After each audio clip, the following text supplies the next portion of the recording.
Mes salutations les plus cordiales à tous ceux que je n'ai pas pu saluer jusqu'à présent parce que, certains étaient arrivés un peu après que je me sois assis en avant, là, peu importe. Je veux vous donner de tout cœur mes salutations les plus sincères. Je sais qu'en ce moment, notre frère, Pasteur Denis, est en pleine vacances, peut-être même en pleine finition de vacances. Alors, bénissons l'Éternel, frères et sœurs, pour les hommes de Dieu. Vous savez une chose, frères et sœurs, il y a une parole qui a été prononcée depuis plus de 2000 ans et qui savait qu'on serait toujours en manque d'ouvriers dans la moisson. Priez, frères et sœurs, et prions, frères et sœurs, pour qu'il y ait des ouvriers dans la moisson. C'est qui ça, la moisson? La moisson, allez-vous dire, c'est celle qui n'a pas encore été moissonnée. Mais vous êtes la moisson, frères et sœurs. Je suis la moisson. On fait partie de la moisson. Et c'est nous qui allons apporter un message à ceux qu'on a à moissonner. Quand Jésus revient vers ses disciples, il leur dit, regardez comment la moisson est blanche. C'était tous des hommes qui n'étaient pas sauvés. Alors, priez pour qu'il y ait des ouvriers dans la moisson et regardez le portrait spirituel du Québec, frères et sœurs, du Canada, de l'Église en général. Vous allez voir que vous allez toujours entendre parler à quelque part au téléphone ou d'une manière ou d'une autre d'un copain chrétien à quelque part qui voyage dans votre coin. Hey, sais-tu, vous êtes chanceux, vous autres? Vous avez votre pasteur encore. Nous autres, on l'a perdu. On l'a perdu depuis 3 ans. Il n'est pas encore remplacé. D'autres vont vous dire, ouais, on est sur le point peut-être de fermer l'Église parce que là, comme c'est là, on manque d'un leader qui ait à cœur les brebis. Et c'est bien beau dire, c'est le gars d'en avant qui fait tout. On n'a pas à se soucier de rien. Frères et sœurs, appuyons nos pasteurs avec de la prière. Voulez-vous un bon message un matin? Frères et sœurs, priez pour qu'il y ait des bons messages. Priez pour que vous ayez un pasteur inspiré. Et moi, de tout mon cœur, je crois que Pasteur Denis l'est beaucoup. Continuez, frères et sœurs, à l'appuyer en prière. Appuyez-le physiquement avec les tâches que nous avons à vaquer dans notre Église, que ce soit pour la maintenance, l'entretien des lieux, du local, que ce soit pour la compilation des offrandes, que ce soit pour des ministères d'hommes, des ministères de femmes, des ministères de louanges. Il y en a de même, frères et sœurs. Et si votre pasteur se sent vraiment bien appuyé à travers tout ce qu'il vit, vous allez être gâtés, pas à peu près. Je sais que vous l'êtes, mais vous allez être encore davantage si vous prenez à cœur davantage la moisson qui est autour de vous, pour laquelle le Seigneur nous a appelés à être serviteurs les uns des autres, et aussi le berger que l'Éternel établit sur son peuple, pour veiller sur son peuple. Vous savez une chose, frères et sœurs, il y a des gens qui vont vous dire à la fête des mères, eh bien, vous savez, hein, on est mère 24 heures par jour, puis c'est 7 jours par semaine, 365 jours par année, puis ça ne lâche pas. On est mère. Vous n'avez pas expérimenté c'est quoi être pasteur d'une Église. Ceux qui ont été pasteurs d'une Église, ils vont vous dire, la même chose, sauf qu'ils ne le disent pas. Mais moi, je peux vous le dire pour eux autres parce que moi, je n'ai pas d'église à moi. Je voyage d'une église à l'autre comme ministère itinérant qu'on appelle pour leur rendre service. Mais je peux vous dire une chose, un pasteur, ça vit des problèmes, des moindres brebis qu'il peut y avoir, ça prie pour eux ou pour elles, ce sera mieux dire parce que brebis c'est féminin, ça prie pour toutes les brebis. Frères et sœurs, ça prie pour l'Église, ça prie pour l'avancement, ça prie pour les finances de l'Église, ça prie pour bien des choses, pour bien des brebis rebelles qui peuvent arriver en plein conseil d'administration et se rebeller sur une situation quelconque parce que pour eux autres, c'est bien de valeur, mais j'avais raison, puis eux autres n'ont pas raison, puis le monsieur peut partir pas de bonne humeur, ou la madame peut partir pas de bonne humeur, et lui, ça le fatigue. Ça l'épuise. Un pasteur, ce qui épuise un pasteur, frères et sœurs, c'est peut-être pas tout le temps l'aspect financier, parce que ça, c'est du matériel, puis Dieu va pourvoir, puis avec sa foi, il est con. Mais quand une brebis n'est pas heureuse dans son peuple, votre pasteur, par ricochet, n'est pas heureux. Parce qu'il sait que cette brebis-là n'est pas heureuse. Et qu'est-ce que ça fait une personne pas heureuse? Ça ne fait pas que se replier sur elle-même avec ses... Mais souvent, ça répand une odeur qui n'est pas nécessairement le parfum de Christ autour d'elle-même. Plus tard, elle va regretter. Ben oui, comme tous les chrétiens, ils regrettent d'avoir dit quelque chose. Mais Dieu, avant qu'ils regrettent, ils font un ravage. Puis là, après, c'est de dire, je m'excuse, j'ai parlé trop vite, j'ai trop dit ceci, trop dit cela. Frères et sœurs, apprenons de plus en plus les chemins de la sagesse pour ne pas, justement, s'ouvrir à la colère rapidement. Celui qui est prompt à la colère ne fait pas preuve de sagesse. Et mea culpa, je suis de ceux qui ont déjà été prompts à la colère et que je serai encore toujours trop prompt. Frères et sœurs, cela dit, je ne sais pas si ça peut concerner des gens ici ce matin. Je dis ça, je n'avais pas pensé 2 secondes dans ma vie avant de venir ici ce matin que je pourrais que vous partagez ce que je viens tout juste de vous dire. Frères et sœurs, prions pour la moisson. Soutenons à toutes les semaines notre berger qui va prier, amener la parole. Et si vous avez un invité, faites de même. Si vous voulez avoir un bon pasteur, un bon messager, continuez, frères et sœurs, à toutes les semaines, à prier pour la personne. Seigneur, bénis cet homme qui va amener le message. Pasteur Denis, Seigneur, régénère Pasteur Denis et sa compagne Anne à travers leurs besoins personnels.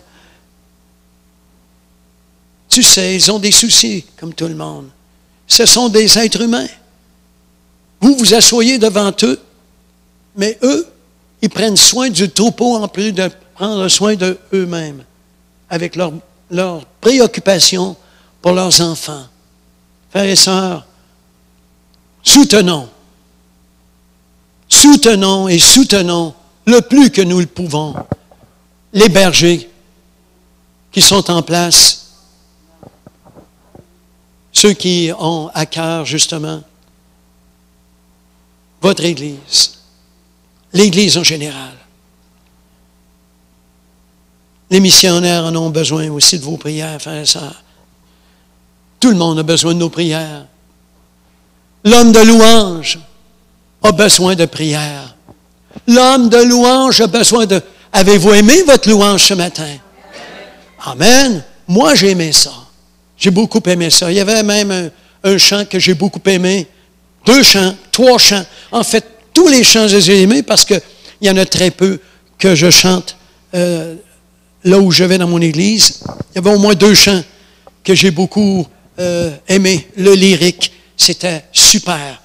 Et gros merci encore, frère, pour le ministère entraînant que tu fais.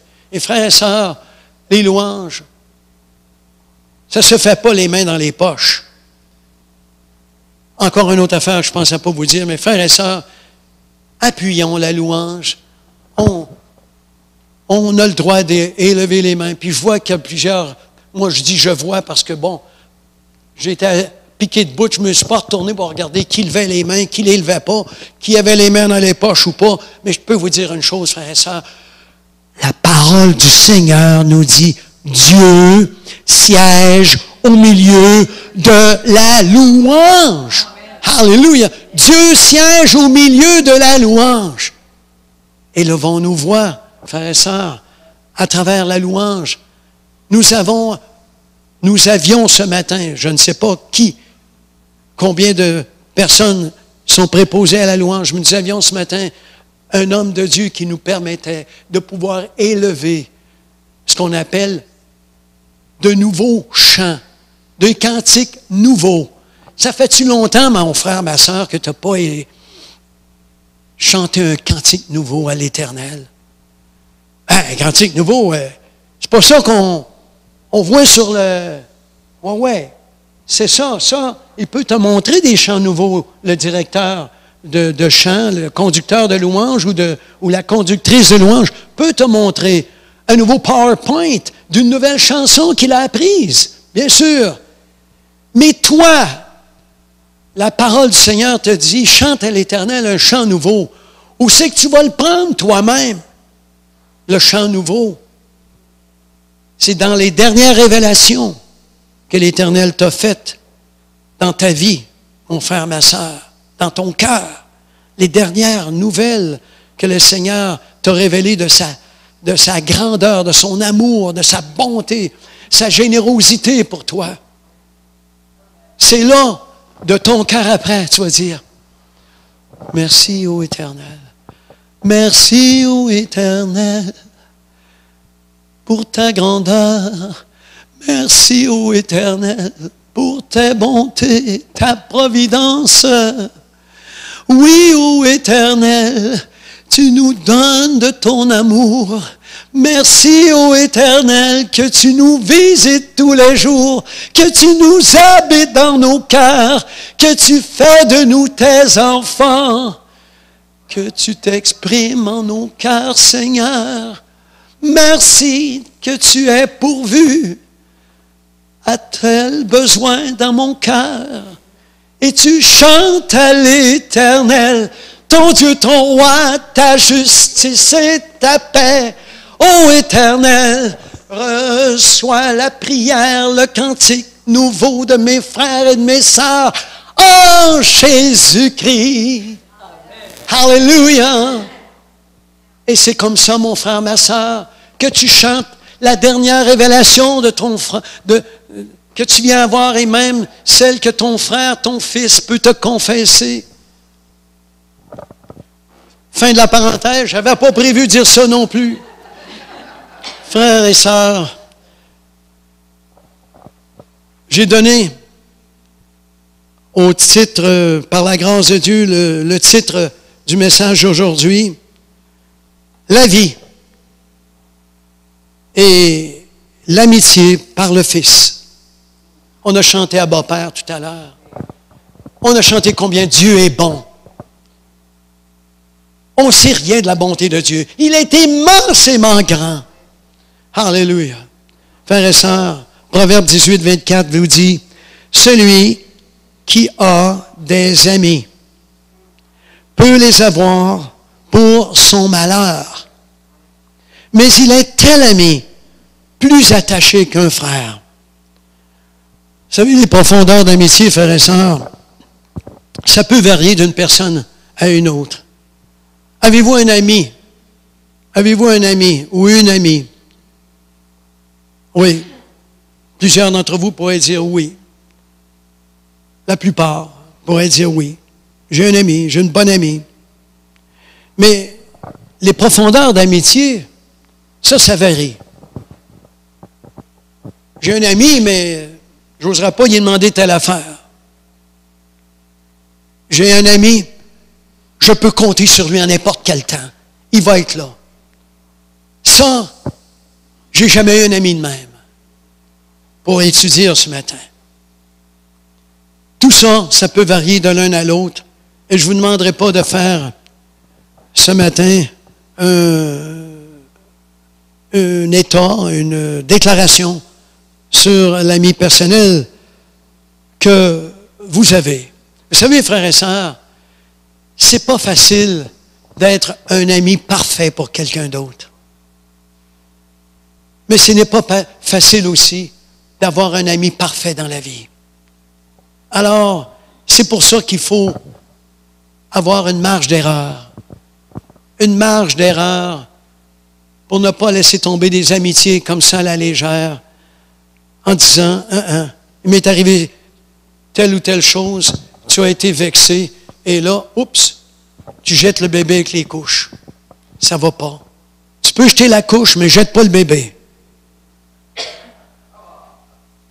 Alors, frères et sœurs, Jean 15, voulez-vous tourner avec moi en Jean 15 et gardez-vous, ce matin, gardez-vous dans Jean 15 et gardez votre Bible ouverte. On va avoir quelques références.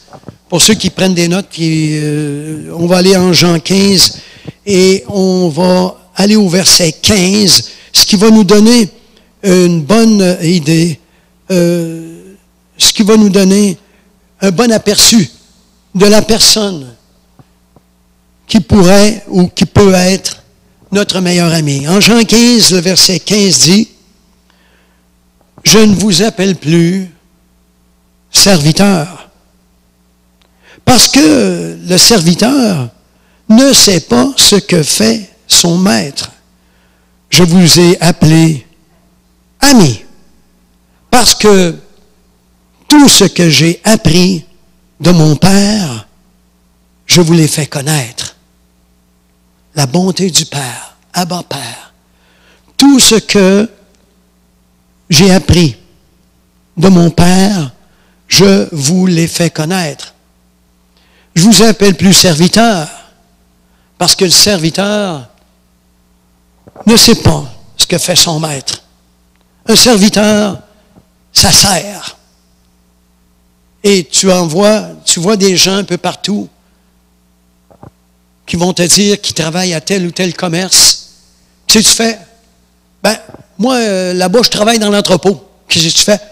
Moi, je travaille avec le lift truck, je déplace des affaires, puis je place des affaires, puis j'en replace, et puis, qu'est-ce que tu fais d'autre? Ben, c'est surtout ça. Tu fais juste déplacer. Oui. Moi, je fais rien que ça. Le boss me dit, à un moment donné, quand il arrive le matin, là, aujourd'hui, là, il va y arriver une vanne qui va rentrer tantôt. Il faut que ça soit dans les tablettes, cette affaire-là. Puis tu vas rentrer ça. Puis, bon. Et pourquoi tu fais ça? Moi, le boss m'a dit de faire ça. Fais ça. Il ne sait pas qu'est-ce que le boss a derrière sa tête. Dans sa tête, il ne sait pas rien. Lui, tout ce qu'il sait, c'est que le boss, il a dit. Et le serviteur, c'est ça. Il est au service du boss. Alors, on place nos affaires dans l'entrepôt. C'est ça l'affaire, on place. Le boss, il fera ce qu'il voudra. Moi, il me donne une paye au bout de la semaine. Je suis payé pour servir, je sers. Bye bye. Alors, le serviteur ne sait jamais ce que fait son maître, sauf que quand il arrive sa job, il sait même pas ce que son boss va lui dire avant de commencer la journée. Oubliez pas les boys, aujourd'hui vous faites ceci, oubliez pas, vous faites cela, hein? Alors, ainsi va la vie. C'est comme ça que ça va. Mais il n'y en est pas ici. Il n'y en est pas ici dans le corps de Christ. Dans le corps de Christ, frères et sœurs, il nous est dit que, ici, Jésus nous appelle amis. Parce que tout ce que j'ai, a dit Jésus dans sa parole, tout ce que j'ai appris de mon Père, je vous l'ai fait connaître. C'est-tu assez beau à votre goût? Tout ce que j'ai appris de mon Père, je vous l'ai fait connaître. Jésus est venu sur la terre nous faire connaître le Père. Frères et sœurs, nous avons, par Christ Jésus, qui vient sur la terre, nous avons un message qui a été donné en direct. Ce n'est pas un Confucius qui aurait pu dire quelque chose qui est comme ci, comme ça. Non, non. Ce n'est pas un autre prophète quelconque qui va vous dire ceci ou qui va vous dire cela. Non. Ce n'est pas du charlatanisme. Jésus est venu dire, je suis le chemin, la vérité et la vie. Et, frères et sœurs, quand vous donnez une attention en tournant 2 pages à votre gauche, 2, maximum 3 peut-être, en Jean 12, et que vous jetez un coup d'œil au verset 49 et 50, qu'est-ce qu'il est dit? Car mes paroles ne viennent pas de moi-même. Ça, c'est Jésus. Car mes paroles ne viennent pas de moi. Mais le Père qui m'a envoyé m'a commandé. Avez-vous bien entendu? Pour ceux qui n'ont pas de Bible ou qui ne l'ont pas ouverte, mon Père, mais le Père qui m'a envoyé m'a commandé lui-même ce que je dois dire et ce dont je dois parler. Et je sais que son commandement est la vie éternelle, ainsi ce dont je parle. J'en parle comme le Père me l'a dit.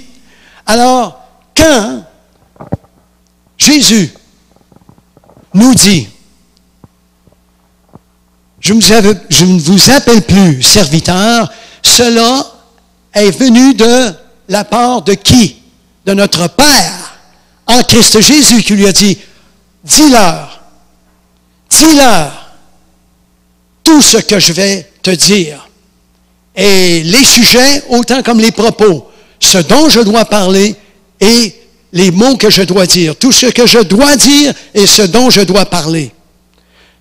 Tout ce qui nous est venu de Jésus est un commandement du Père, un désir du Père. Et dis-leur, Jésus, que je veux être leur ami. Notre Père céleste nous dit en Christ Jésus qu'il est notre ami. Et Jésus lui-même, naturellement, nous dit, je ne vous appelle plus serviteur, mais ami, parce que je suis venu vous révéler le Père. Et ce qui est beau à travers de tout ça, frères et sœurs, que ce n'est pas une initiative de notre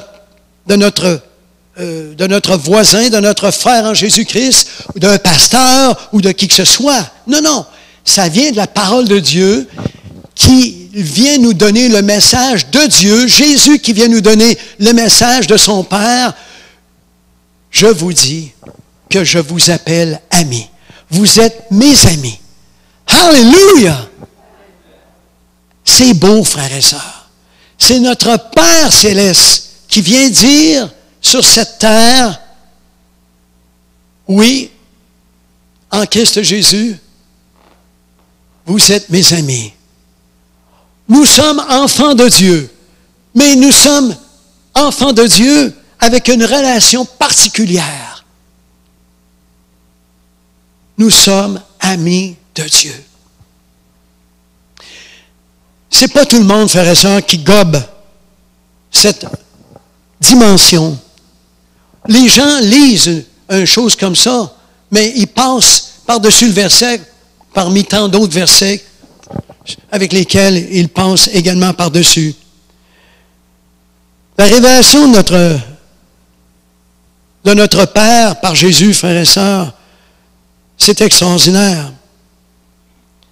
Je ne vous appelle plus serviteur, je vous appelle ami. Personne ne pourrait ou ne pouvait révéler mieux notre Père céleste que Jésus.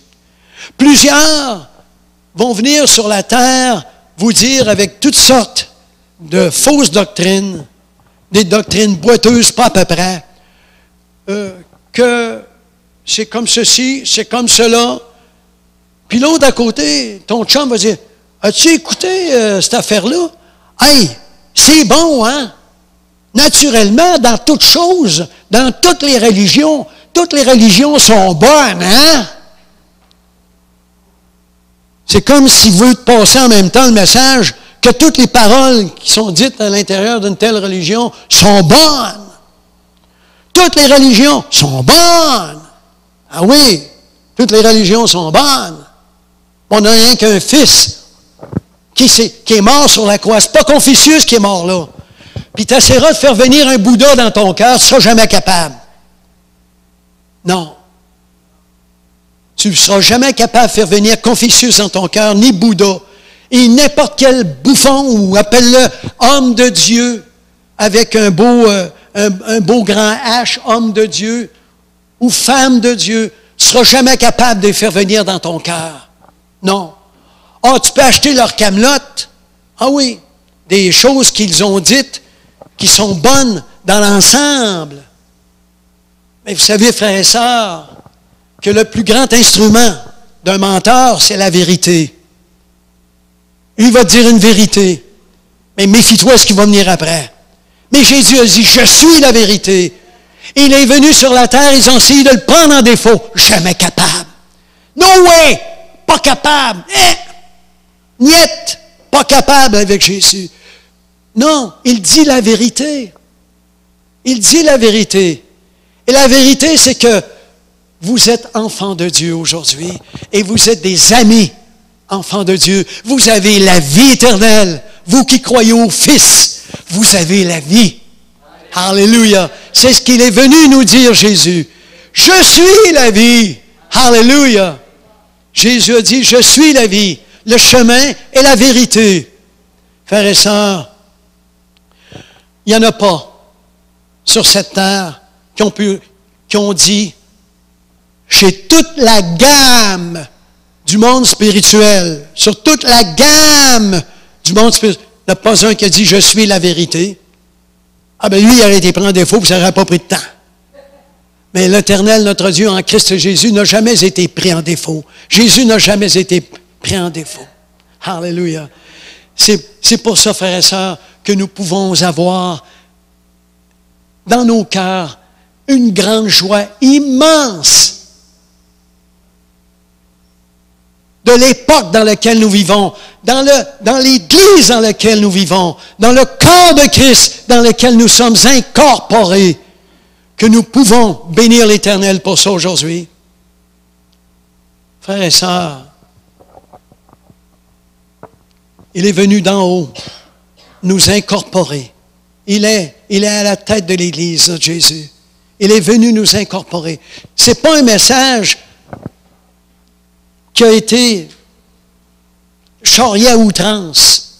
Ce n'est pas un message qui est douteux.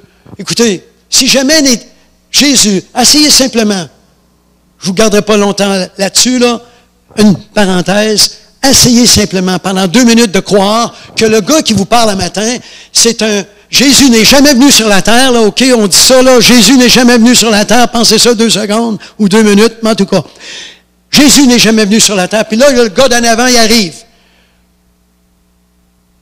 Il vous dit, moi, l'Éternel, je vous dis que, etc., etc. Et là, à un moment donné, tu te dis, ouais, on va-tu y croire, on ne croira pas à ce qu'il nous dit aujourd'hui. Lui, il dit qu'il vient d'en haut, mais il est humain, là. C'est qui, ça? Tu sais? Et là, tout le monde partirait avec, ouais, mais ce qu'il a dit, c'est du solide pareil. Ah ouais, peut-être, mais qu'est-ce qu'il dit qu'il vient de Dieu, cet homme-là? Il y en a plusieurs qui ont dit, je sais pas, moi, ainsi parle l'Éternel, puis il n'était pas nécessairement de Dieu, tu sais. Oui, c'est vrai, il y en a passé des faux avant. Tu as bien raison. Et là, le doute est semé, et puis d'autres qui sont plus croyants, plus fervents, bon là, ils croient plus. Mais frères et sœurs, Jésus est venu en direct sur la terre. Et nous faisons partie de cette époque qu'on appelle le Nouveau Testament.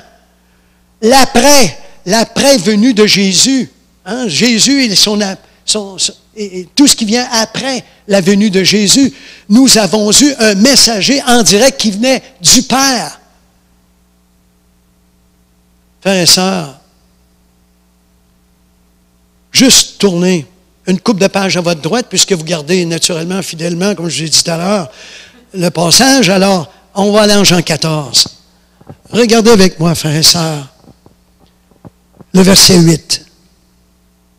Philippe lui dit, « Seigneur, montre-nous le Père, et cela nous suffit. » Mais on n'en prend pas plus. On n'en veut pas plus. Montre-nous le Père, et cela nous suffit. On va en avoir en masse. Jésus lui dit, « Il y a si longtemps que je suis avec vous. Et tu ne m'as pas connu, Philippe. Mais celui qui m'a vu a vu le Père. » C'est un message en direct du Père qu'on a eu avec Jésus, frère. Celui qui m'a vu a vu le Père. Comment dis-tu? Montre-nous le Père. Ne crois-tu pas que je suis dans le Père et que le Père est en moi? Les paroles que je vous dis ne viennent pas de moi-même. C'est notre Jean 12, 49, 50 qui a été dit par la suite, ça. Les paroles que je vous dis ne viennent pas de moi-même. Le Père qui demeure en moi accomplit ses œuvres. Et ça veut dire les miracles également qui accompagnaient le personnage Jésus quand il était sur la terre. Croyez-moi, je suis dans le Père et le Père est en moi. Sinon, croyez à cause de ses œuvres. Ah, regardez les miracles, ouvrez-vous les yeux. J'ouvre les yeux des aveugles. Physiquement, 7 jours, je fais pas, y a-t-il un autre humain qui est capable de faire ça ici? Personne. Moi, Jésus, je l'ai fait. Ouvrez-vous les yeux à regarder au moins les œuvres du Père, à regarder ce que je fais. Et c'est ce que Jésus est venu nous dire, qu'il était une parfaite représentation de son Père et nous passer le message du Père. Vous êtes mes amis. Dorénavant, j'arrête de vous prendre, ou du moins je vais arrêter dans votre esprit l'idée que les hommes de Dieu sont des fonctionnaires spirituels, que tout est fait par le gars d'en avant, mais que c'est fait avec l'œuvre de Dieu dans chacun de nos cœurs. Frères et sœurs, vous êtes mes amis. Jésus vous dit, en d'autres passages, que je vous ai souligné tout à l'heure, je ne l'ai même pas ici, là, mais je veux juste vous rappeler, priez pour qu'il y ait des ouvriers dans la moisson. Qu'est-ce que vous ne feriez pas pour votre chum? Qu'est-ce que vous ne feriez pas pour votre chum, votre ami de fille, votre chum de garçon? Qu'est-ce que vous ne feriez pas? Vous savez qu'il est malade, qu'il est blessé, qu'il a des problèmes de couple. Vous priez pour cette personne naturellement. Il n'y a rien que vous ne ferez pas pour votre ami. Parce que vous êtes des personnes engagées de cœur. Et Jésus est votre ami. Alléluia. Qui vous dit, priez pour qu'il y ait des ouvriers dans la moisson. On va prier pour qu'il y ait des ouvriers dans le corps de Christ. C'est qui le corps de Christ? C'est Christ, c'est Jésus. Oui. S'il nous demande de prier, il va falloir qu'on travaille nous autres aussi pour le corps de Christ. On est dedans, là. On est dedans dans le corps de Christ. Il va falloir qu'on se réveille. Si on ne travaille pas, si on n'a pas de ministère, c'est quoi qu'on va faire? Je le sais-tu, moi? On va le savoir, on va demander au Seigneur. On va prier.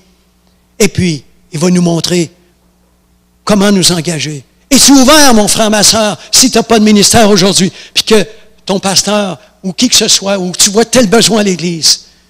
Es-tu ouvert à t'impliquer à l'Église? Quand tu rentres dans le cadre de porte, qu'est-ce que Qu'est-ce qui vient à ton esprit quand tu rentres ici à l'Église? Qu'est-ce qui rentre à ton esprit? Est-ce qu'il y a quelque chose qui flirte avec tes pensées, qui dit, à chaque fois que je rentre à l'Église, je trouve qu'on devrait donc avoir ceci. Je trouve qu'on devrait donc avoir cela. Ou encore, il me semble que ce serait le fun si, dans l'Église, nous avions tel ministère. Et là, je ne charrie rien pour ne pas mettre des fardeaux sur le cœur de quelqu'un que vous connaissez, mais vous-même, regardez, frères et sœurs. Et si vous avez à cœur quelque chose, pourquoi ne pas aller voir votre pasteur pour lui dire, « Hey, pasteur Denis, je ne sais pas, là, fais ce que tu voudras, mais c'est drôle un peu, mais ça vient dans mon cœur fort. À toutes les fois que je viens à l'Église, je pense qu'on pourrait avoir ceci, on pourrait faire cela. » Et pour le ministère qu'il y a dans l'Église, pour tel groupe de personnes, des jeunes, des ados, des parents, des personnes plus âgées, on pourrait avoir tel ministère, telle activité, des choses de genre. Si tu as des choses comme ça, mon frère, ma soeur, qui viennent sur ton cœur, partage-les. Et tu vas faire quoi? Tu vas solidifier le corps de Christ. Parce que quand tu as à cœur de servir dans le corps de Christ pour un groupe de personnes, si petit soit-il, qu'il soit à la garderie avec 3 bébés, mon frère, ma soeur, tu sers le corps de Christ. Parce que les parents de ces 3 bébés sont en train d'écouter le pasteur Denis, qui est en train de faire un message ce matin. Il est en train d'écouter, les parents en question sont en train d'écouter la louange et de participer à la louange. Tu as un gros ministère quand tu es à la garderie. Tu n'entends pas le message? Pas grave, ça va venir plus tard. Quelqu'un qui est pas mal bon en électronique va dire, on va tout simplement mettre une petite extension avec un petit micro de rien, puis ça va rentrer dans le local de la garderie. Il va l'entendre en direct au lieu d'un chose avec un disque CD qu'il peut entendre dans le moment, mais peut-être que s'il l'entend en direct, il va trouver ça plus fun. Regarde, mon frère, ma soeur, à quel endroit tu peux servir dans le corps de Christ et fais partie, mon frère, ma soeur, intégrante du corps de Christ, dont il est la tête. Toi, tu fais partie du corps de Christ. Chacun pour soi, nous sommes des membres du corps de Christ. Frères et sœurs, encore fin de la parenthèse. Si je mets trop de parenthèses, vous n'aurez pas le message.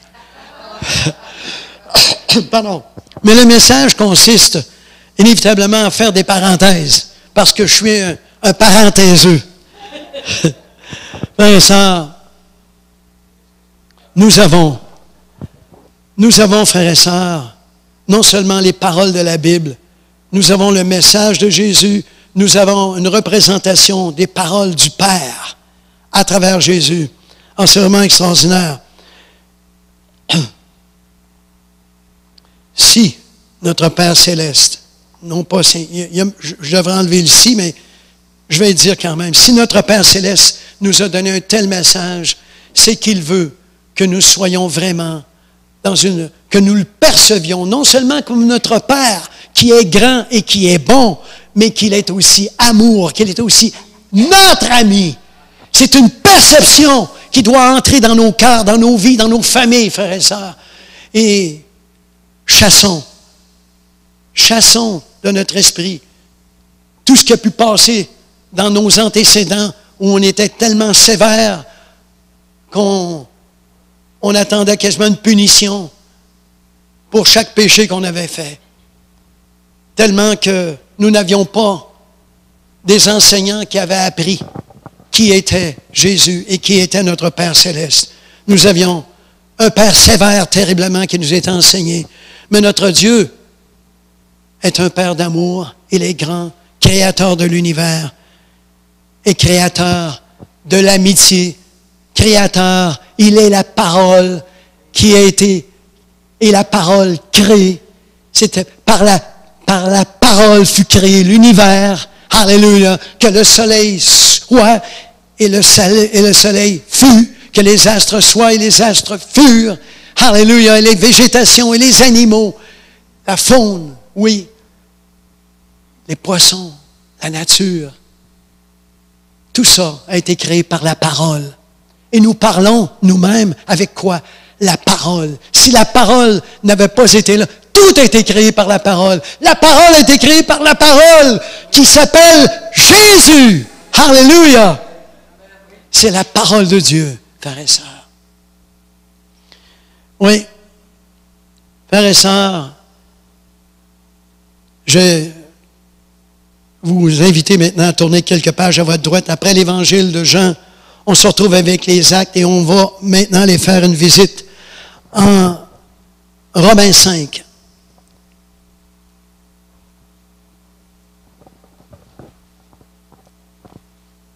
Frères et sœurs, en Romains 5, nous avons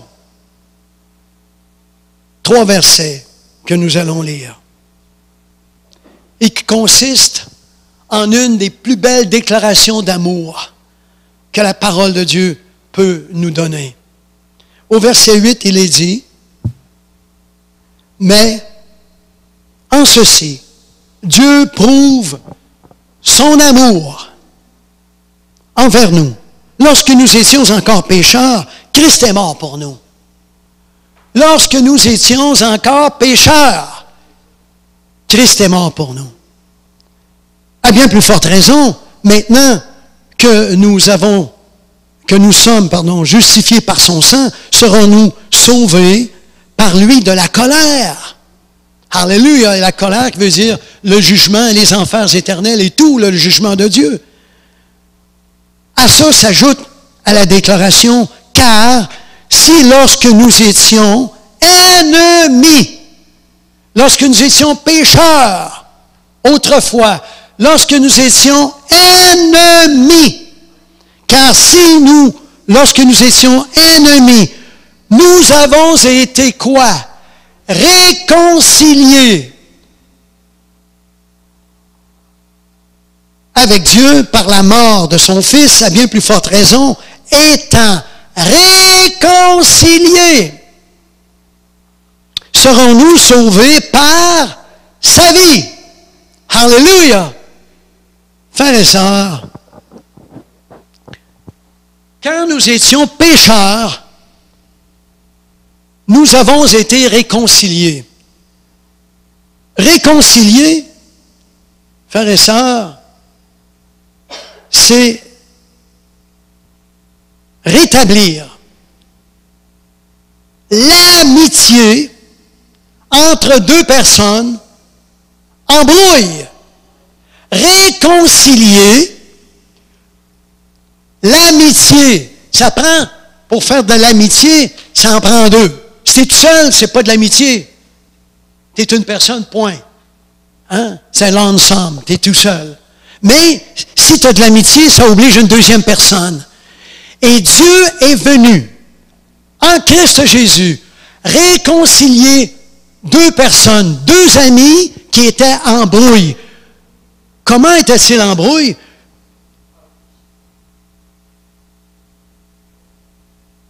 Ouais. Tu voudrais bien dire c'est de sa faute, on était tous les 2 de même? Non.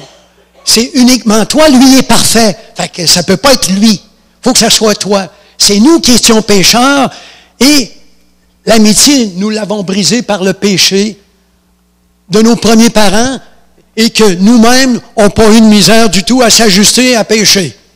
Vous le savez comme moi, peu importe qui nous sommes ici, que ce soit le péché que ça voudra dans votre vie, frères et sœurs, on n'a pas eu de misère à pécher ou à apprendre à pécher. On a un peu plus de difficulté à s'ajuster au perfectionnement de notre vie, à la sagesse et à la sainteté, ces choses. Mais Dieu, en sa bonté, frères et sœurs, pensez-y un peu, là.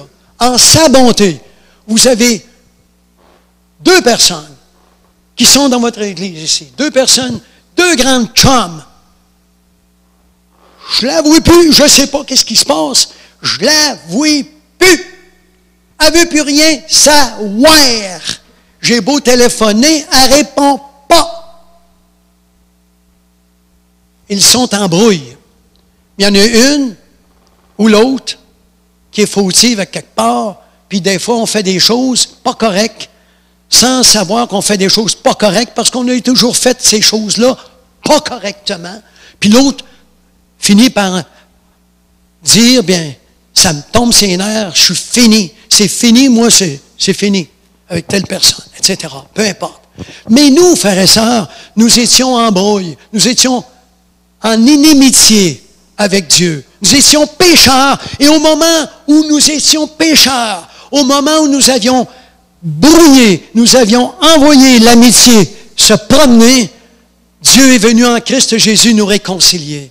Il dit, reprenons notre amitié. Ah, y a-t-il quoi qui fait chaud au cœur plus qu'une personne avec laquelle vous étiez en brouille dernièrement et que vous avez un téléphone ou encore que vous la rencontrez, comme par hasard à la quincaillerie, au supermarché, à la coiffeuse, peu importe à quel endroit, que vous sentez qu'il y a comme une joie dans votre cœur de mettre du baume sur une relation qui avait pris une débarque.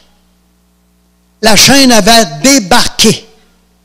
Et la chaîne de votre amitié avait débarqué. Puis là, à un moment donné, comme par hasard, le Seigneur sait faire les choses à la perfection, en tout temps et en son temps.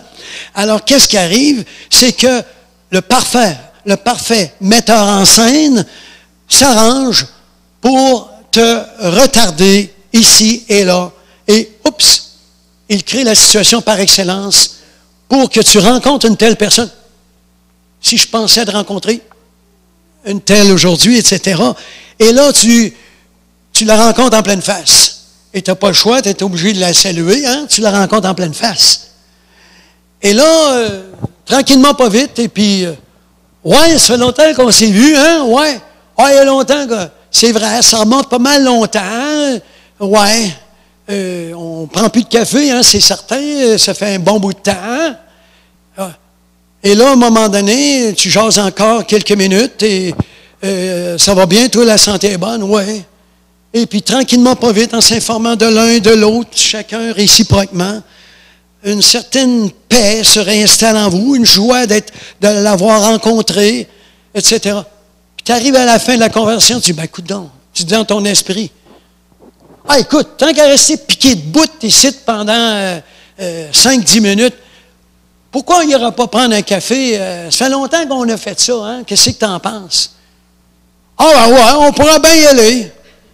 Et là, il se donne rendez-vous. Ça te donne ouais, on prend les déjeuners vers telle heure, tel matin, cette semaine. OK, parfait. J'embarque là-dedans. OK. Et là, la réconciliation revient. Et ton cœur part dans la joie. Merci, parfait metteur en scène. Et là, tu arrives le dimanche matin dans la louange. Oh, Seigneur, merci que ton temps est toujours le meilleur. Il est bon, Seigneur. Ton temps est toujours le meilleur. Oh, oui, Seigneur. Oui, Seigneur, Dieu est bon. Dieu est grand. Dieu est tout-puissant. Dieu est amour. Et avec nous, il est plein d'amour dans notre amitié. Alléluia.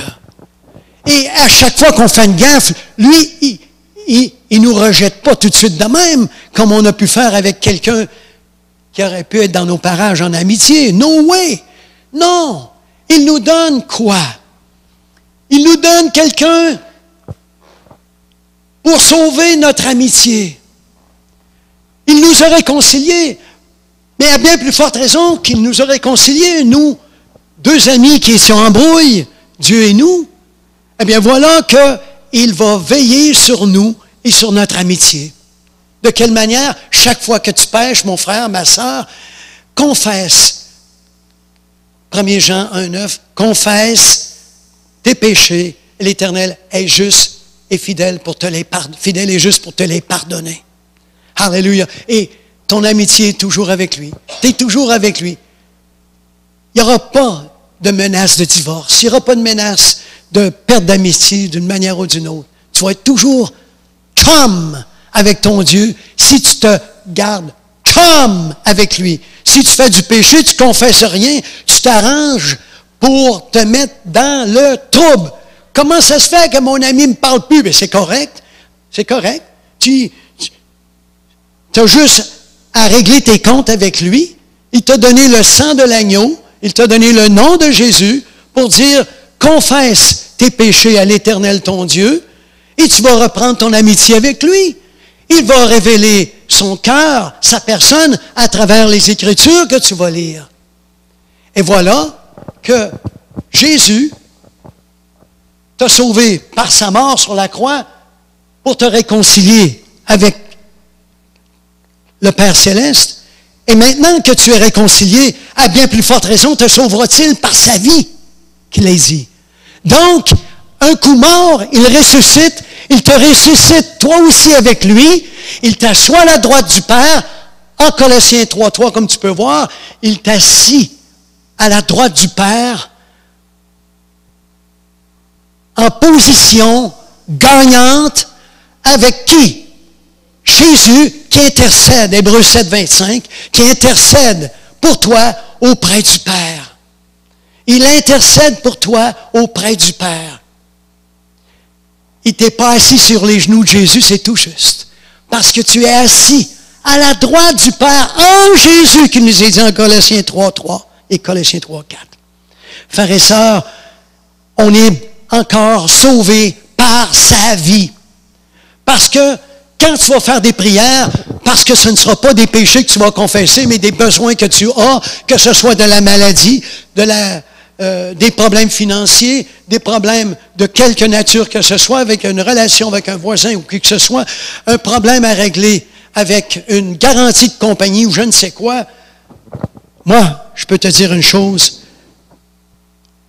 Tu as un livre entre les mains qui est garanti, qui n'a aucune parole écrite là-dedans qui va revenir sans effet à l'Éternel ton Dieu. Et si tu te dis de prier sans cesse et que tout ce que tu demandes, cela te sera accordé parce que tu pries selon la volonté de Dieu, en 1 Jean 5, alors cette parole, mon frère, ma soeur, reviendra avec effet.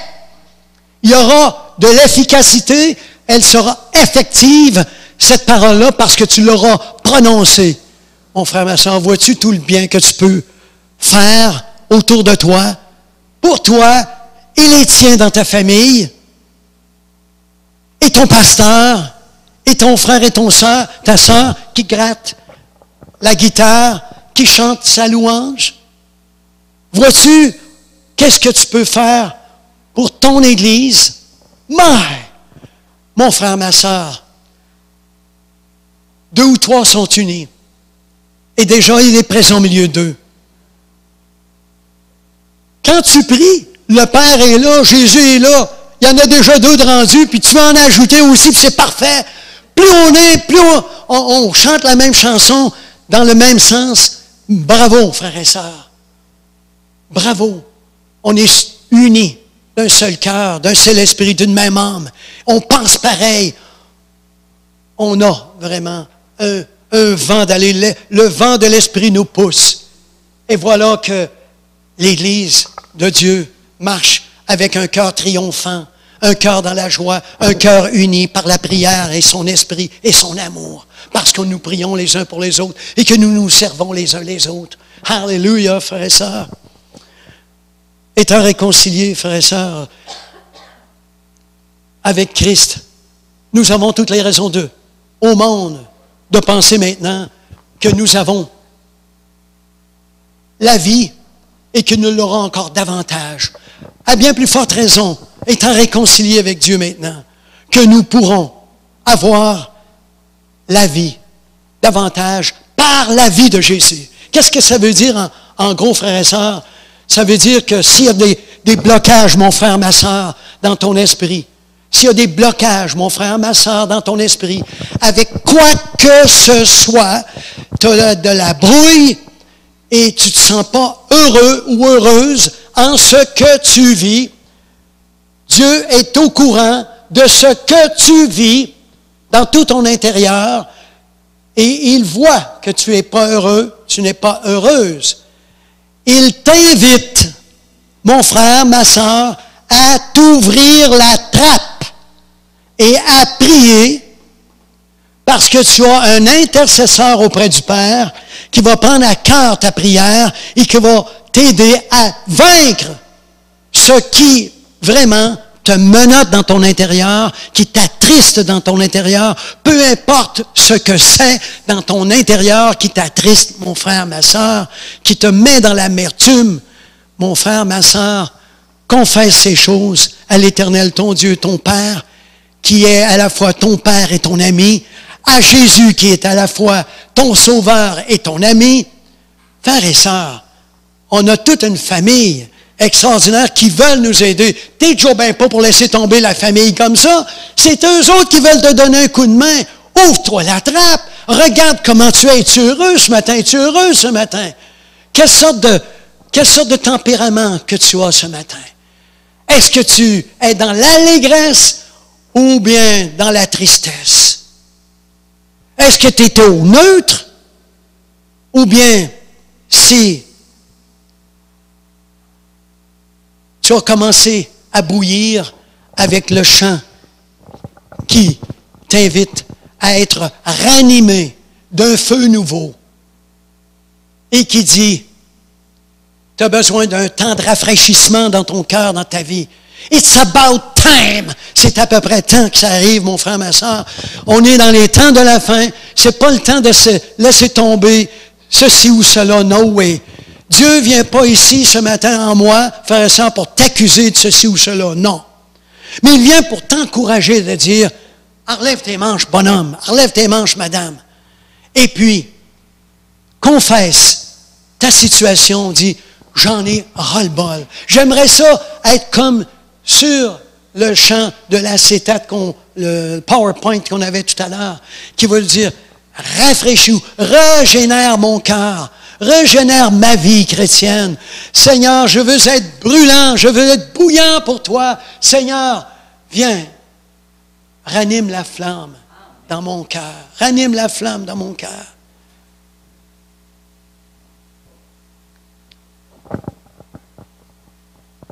Et Seigneur, entre vous et moi, notre Dieu, il veut que nous soyons tous heureux. Tu peux avoir, mon frère, ma sœur, un problème avec lequel tu végètes depuis de nombreuses années, même pas dire de ton enfance, que tu as toujours été une personne gênée. L'Éternel, ton Dieu, te dit, quoi? Tu es gêné? Hey. Tu rentres à la job un matin pour me confesser que tu es gêné. Ça fait longtemps que tu es chrétienne, puis tu ne l'avais pas confessé plus que ça parce que, bon, tu disais, j'avais d'autres problèmes avant à confesser. Mais ce matin, tu dis, je suis gêné, je veux en sortir. Tu rouvres ta trappe et tu lui dis, Seigneur, au nom de Jésus, Jésus, qui intercède à côté de toi, Père Céleste, je suis assis avec lui. Ce matin, je te demande de me donner du renfort. Crée-moi des situations, des circonstances pour me sortir de ma gêne. Donne-moi de la détermination. Oui, Éternel Dieu, j'en ai ras-le-bol. Quand je me promène dans les parages, par chez nous, je fais semblant de regarder une vitrine. Je fais semblant de regarder une vitrine que je suis obsédé par un petit chien ou quand je sais que je vais rencontrer telle ou telle personne qui me dérange. Parce que je sais que c'est une personne qui reste dans les parages et j'aimerais bien la saluer. Hein? J'aimerais bien la saluer. Mais parce que je suis une personne gênée, bien, je fais comme l'autre qui regarde la tondeuse. Quand tu arrives, tu passes devant ton voisin qui fait la tondeuse, puis il est gêné de te saluer tout le temps. Alors, qu'est-ce qu'il fait? Il regarde le salage à côté au lieu de regarder vers la rue, parce que si tu s'en viens là, alors regarde le salage. C'est intéressant, le salage, c'est beau. Et puis, c'est la première fois qu'il voit le salage ce matin-là. Fait qu'il regarde le salage, puis il fait sa salutation au salage. Ça n'a pas d'allure, frère et sœur. Et toi, qui as un voisin, possiblement chrétien ou non, mais le deviendra-t-il par ton attitude? Ou sera-t-il gardé toujours à l'écart? Parce que si tu commences à t'ouvrir la trappe, à dire « Bonjour, monsieur Beau Séjour », quel beau séjour aujourd'hui! Quel bon jour aujourd'hui! Quel beau séjour aujourd'hui! Oui, j'ai rencontré mon voisin qui enfin a commencé à me saluer. Ça se peut-tu? Je ne sais pas pourquoi, qu'il ne me saluait pas, mais il faut croire qu'il n'était pas de bonne humeur. Ou bien là, qui chante une autre chanson. Puis là, il a commencé à me saluer. Et là, bon, ça se réchauffe. Une salutation haute à la suivante. Et puis, la conversation de 30 secondes, la courte salutation de 15 secondes, continue à 1 minute et demie le surlendemain. Et là, plus tu jases avec, plus tu trouves qu'il est intéressant quand il jase, il y a de quoi t'apporter, et puis que toi aussi, tu t'es senti valorisé là-dedans parce qu'il y avait un problème, puis tu as parlé de quelque chose, une solution que tu connais, puis qui l'a vraiment intéressé. Alors, voilà que 2 voisins qui ne se parlaient pas vont se mettre à se parler. Pourquoi? Parce que tu as vaincu. Tu as vaincu la gêne, le complexe, et tu as rabattu la barrière et les murs qui t'empêchaient d'avoir une amitié avec ton voisin. Te voilà réconcilié physiquement en attendant qu'il soit réconcilié avec toi spirituellement. Alléluia. Frères et sœurs, j'arrête ici. Toutes ces paroles ce matin, je sais que c'est le temps des vacances pour vous autres aussi, comme pour tout le monde.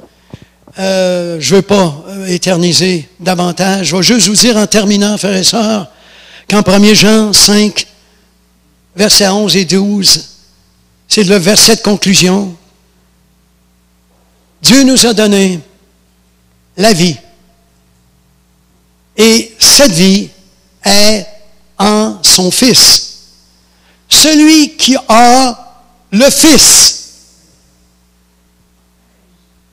de Dieu, celui qui a le Fils a la vie, celui qui n'a pas le Fils de Dieu n'a pas la vie. Et avoir le Fils, c'est de vivre par le Fils.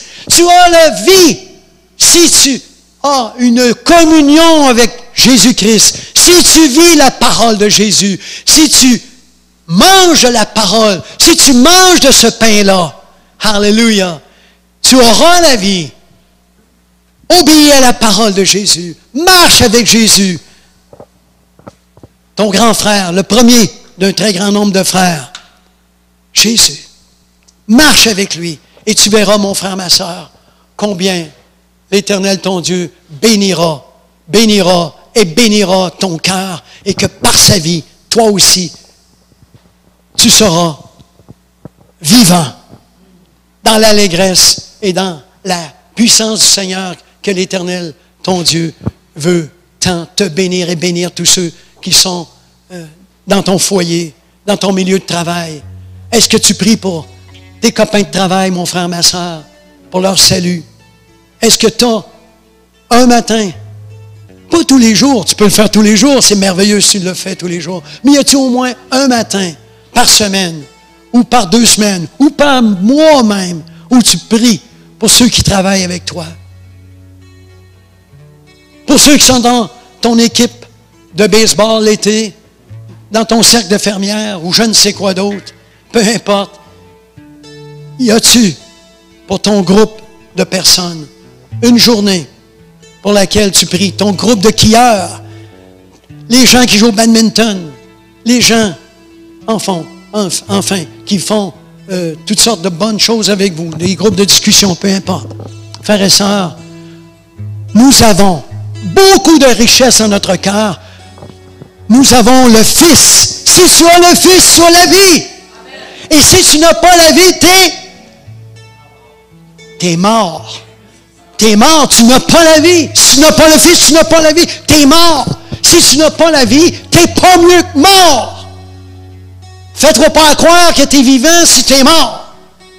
Et avoir le Fils, c'est marcher avec le Fils. Posséder la vie de Christ en soi, vivre par sa parole, le supplier, marcher avec lui. Et si tu marches avec l'Éternel, ton Dieu, en amitié avec le Fils, tu auras la vie, tu communiqueras la vie. Et toi aussi, tu sortiras en ressuscité, vivant avec Christ, à la droite du Père quand tu prieras. Tu vas voir ce qui va être en voiture. Alléluia! Frères et sœurs, levons-nous et chantons un bon chant que notre frère va pousser avec l'Abba Père, avec le chant Abba Père, que vraiment qui est dans le mille avec le message de ce matin, frères et sœurs.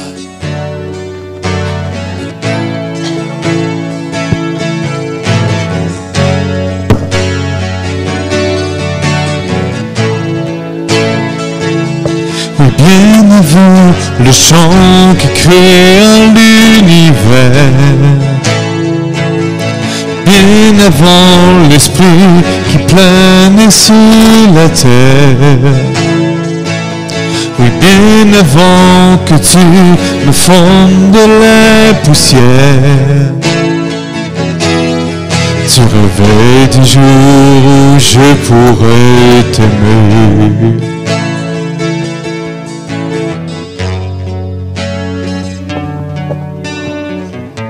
Frères et sœurs, je veux juste vous dire une chose. Vous êtes venus à l'église ce matin pour recevoir. Partez pas les mains vides. Si vous avez un besoin de prière, je prierai avec vous avant que vous partiez. Et ça va me faire plaisir de le faire, eux seulement qu'à avancer. Et puis, je ne suis pas inquiète pour mon frère. Il va nous garder en bon cantique. Puis regardez le lyrique de ce chant. Il est vraiment, frère, d'une grande bénédiction. Alors, s'il y a des gens qui ont un besoin de prière ce matin, tu veux donner ton cœur au Seigneur Jésus.